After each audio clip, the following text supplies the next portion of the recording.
Hey guys, Mike here, the Detroit Borg, with a look at the SmartShell from Speck for the MacBook Pro with Retina display. And I've been a big fan of the Speck line of cases for the MacBooks. I've had one for my MacBook Air, my MacBook Pros, and I definitely like the design, fit and finish, quality of the materials, and I definitely like Speck's customer support.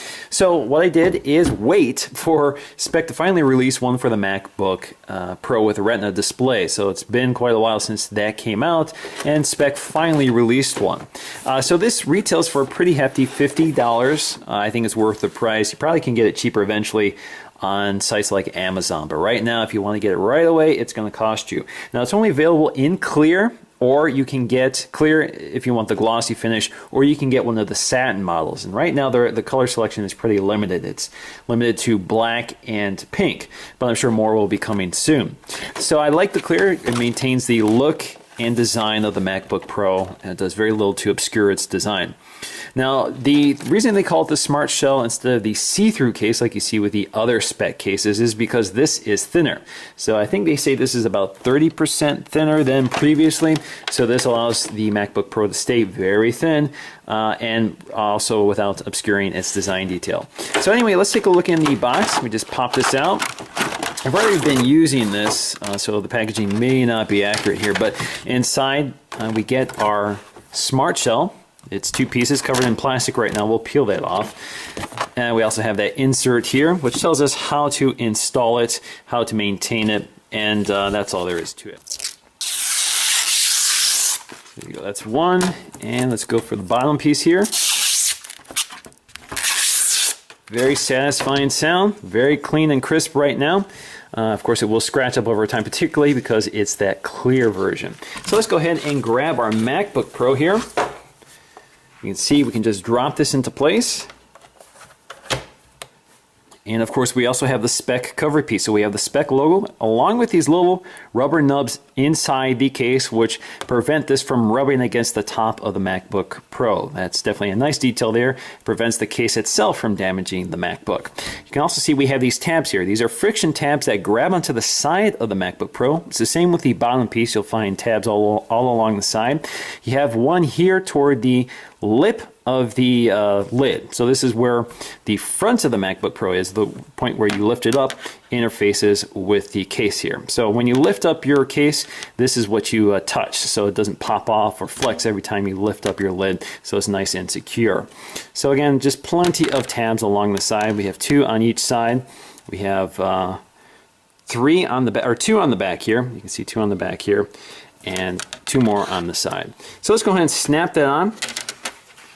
So you can see it snaps into place. There you go. So you hear a nice snapping sound. Make sure they're all secure.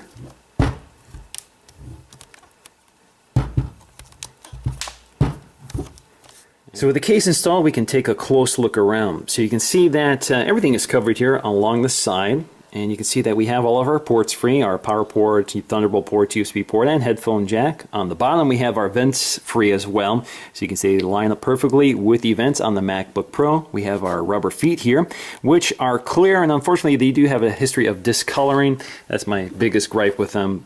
So you can see here, I have my MacBook Air case here, and they do tend to turn yellow for whatever reason.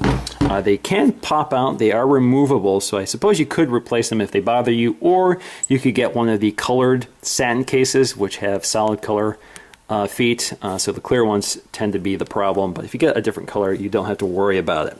But not a big deal for me. I prefer to have a clear case. But also on the other side, we have all of our ports free. Again, more ventilation. We have a cutout for our thumb here to lift up the lid, which is typical. And you can see that it does not interfere or get in the way of the operation of the MacBook Pro. In fact, you can see our tabs here that latch onto the MacBook Pro are very low profile, so you don't really feel them. When you rub your hand against them, they're pretty smooth. Same with the area near the wrist rest, so this will not cut into your wrist. They will not bother your wrist. So it's got a nice smooth feel to it, not sharp. You don't feel any flashing. So it's a very nice, well-made product. Now looking at the back, you can see that the hinge is largely exposed, including the back part of the lower body here. So this does leave it vulnerable to scratches and dings, but unfortunately that's necessary because the lid of the MacBook Pro sort of rotates very closely to the body, so they have to leave that area free. But they do cover at least the corner. Now the problem with this tiny corner piece here, you can see it's a very thin piece here, is that it does tend to break off. I've had a MacBook Air with this type of case, and I tried to peel this off one time and it snapped off, but Speck was great about replacing that.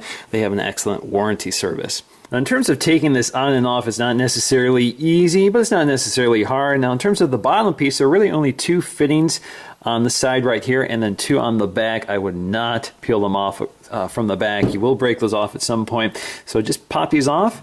You can see it kind of pops out and it slides off. So all you have to do is kind of push it forward, and there you go. So it's pretty easy. Again, just snap it back into place and you're good to go. Now the top piece is harder. There are a lot more fittings on the top piece. So the best way to do that is sort of break the one in the middle and then start peeling them all along the side here. Oh, there you go. So it's not too bad. You can take this on and off if you want. You'll want to take this on and off, particularly to clean it, because dust will accumulate behind here at some point. So in conclusion, although this is pretty pricey at $50, I think it's money well spent. It's one of the better designed MacBook Pro cases, especially for the Retina display. Now, while I was waiting for the Speck case to come out, I did purchase an off-brand case from Amazon, and it didn't work out. It was a pretty poor quality product. It had sharp flashing along the wrist rest that cut into my wrist. It had a broken tab, and of course, I spent $25 to basically throw it away. So it wasn't a very good experience. So I'm glad Speck finally came out with one, and I'm happy to spend $50 to get it. It will last the life of this MacBook Pro, and if I have any problems with it, I can contact Speck with that 1-year warranty and get a replacement free of charge. So that's going to do for me, guys, in this video. Thanks for watching, and I'll see you again in the next one.